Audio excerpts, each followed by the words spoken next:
Thanks, Jody. Good morning, everyone. Investigators are trying to figure out what sparked an overnight fire that damaged 2 homes in Surrey. Greg Harper is live on location in Newton this morning. He joins us now with the latest. Greg. Good morning, Kyle. Just outside Hunter Hill Townhouse Complex in Surrey this morning, there is a heavy police presence here. You could see 3 cruisers behind me, several more right now along 122nd Street. And you could see some of the siding of one of the units.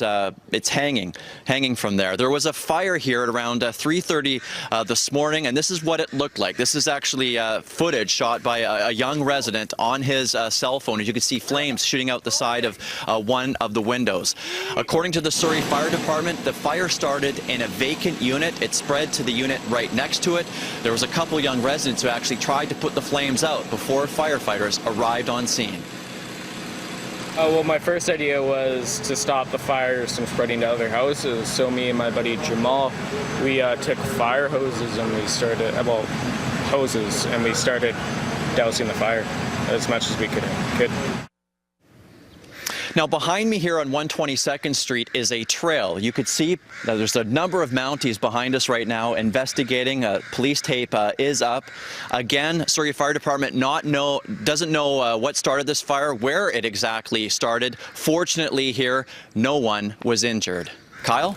All right, Greg Harper reporting live for us this morning in Surrey. Greg, thanks for that. People living in Portage La Prairie, Manitoba are waiting for the crest of the swollen Assiniboine River to arrive in their city sometime tomorrow. Preparations are now being made to cut a hole in the banks of the river to relieve some of the pressure downstream.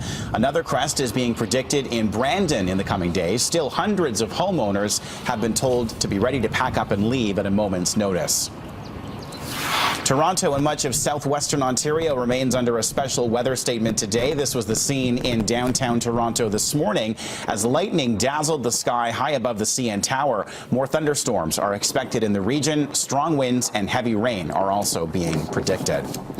2 people are recovering from a terrifying accident in the Okanagan. A rock slide covered a large portion of Highway 97 near Summerland yesterday. The debris slammed into a vehicle occupied by a couple, reportedly 2 seniors from Alberta. They were both taken to hospital. It's not believed their injuries are life-threatening. Fortunately, no one was trapped by the slide, but the highway was closed for quite some time. It's unclear what caused the rocks to come down. A rural property has been searched and a man has now been questioned after a 5-year-old boy and his grandparents vanished from their home in Calgary 1 week ago. A man who lives on the property has also been released after he was taken into custody on Friday. Police will not confirm the name of the person in question, but some reports suggest he has a criminal history in BC over drug offenses. The Amber Alert for Nathan O'Brien continues. A 52-year-old man shot and killed by police in East Vancouver 2 years ago will be the subject of a coroner's inquest in Burnaby today. Police say Christopher Ray was seen breaking windows near a McDonald's restaurant when they were called. There were also suggestions that Ray was carrying a knife at the time. The Independent Investigations Office has been looking into the case. During the inquest, a jury will hear sworn evidence from several witnesses. A man suspected in a Cloverdale homicide in May has been found in a garage in Langley. Mounties have been searching for Barry McQuarrie for almost 2 months. He's even accused of making phone calls to local media to taunt them. He was arrested on 4 warrants and has now been charged with first-degree murder for the death of Gregory Quinnell.